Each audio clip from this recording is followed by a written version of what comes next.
Hey guys, what are you all doing August 5th? Nothing great. You got to join me in San Diego then, because I'm speaking with my good friend Ken Perry and Matthew Graham at the Hard Rock Hotel. See you guys there. Now, let's get to work. A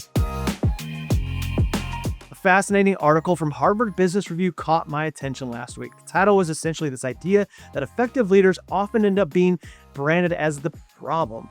And honestly, the more that concept sat with me, the more I realized that this probably happens to many leaders, maybe even happened to you. You step into a leadership role because something needs to improve.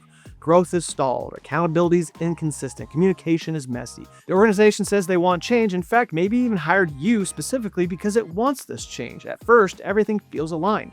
People are energized by your ideas. Leadership is excited about your vision. The team is hopeful that things are finally going to move forward. Then something subtle begins to happen. You start making decisions, you tighten expectations, you ask harder questions in meetings, you challenge assumptions that everyone else quietly accepted for years, you begin pushing for clarity around priorities and ownership and execution, and almost without warning, the room changes. The same behaviors that originally looked like leadership start getting interpreted through a different lens. Your urgency becomes too intense, your standards become hard to work with, your direct communication is now creating tension. Your willingness to change the status quo starts getting framed as not collaborative. If you led people for long enough, you've probably felt this tension before, because one of the most confusing realities of leadership is that sometimes the very traits that make you effective are the same traits that can make people uncomfortable. Now, before going any further, I want to be fair, because not every criticized leader is secretly misunderstood. Some leaders just absolutely create unnecessary friction, and some lack emotional intelligence. Some confuse bluntness with courage, and some overuse strengths that work in one environment but become liabilities in another. That does happen, but I think there's another dynamic happening that doesn't get discussed enough. Sometimes effective leaders get labeled as the problem because they expose problems that were already there, and that distinction matters. Imagine a company where missed deadlines have now quietly become the norm. Nobody openly celebrates mediocrity, of course. Nobody stands up in the meeting and says, you know what we need?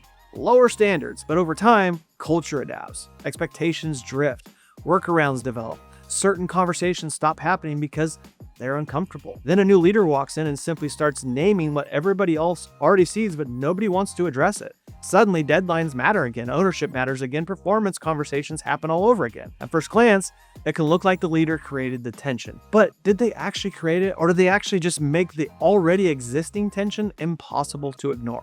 That's a very different thing. I think organizations struggle with this because we often say that we want strong leadership, but what we really want is strong leadership that doesn't disrupt our comfort too much. Let that sit with you for a little bit. Quick pause. If this is making you think differently about leadership, hit subscribe, like the video, and drop your take in the comments. We say we want innovation until innovation changes familiar processes. We say we want accountability until accountability reaches people that we like. Snap. You can get a little kind of real, isn't it? We say we want candor until candor forces hard conversations we are hoping to avoid. Ineffective leadership lives inside that contradiction. And honestly, this is what makes leadership so difficult and so human, because if people are resisting you, you can't automatically conclude that you're right and everyone else just doesn't get it. That's your ego talking. But you also can't automatically assume that resistance means you're failing. That's fear talking.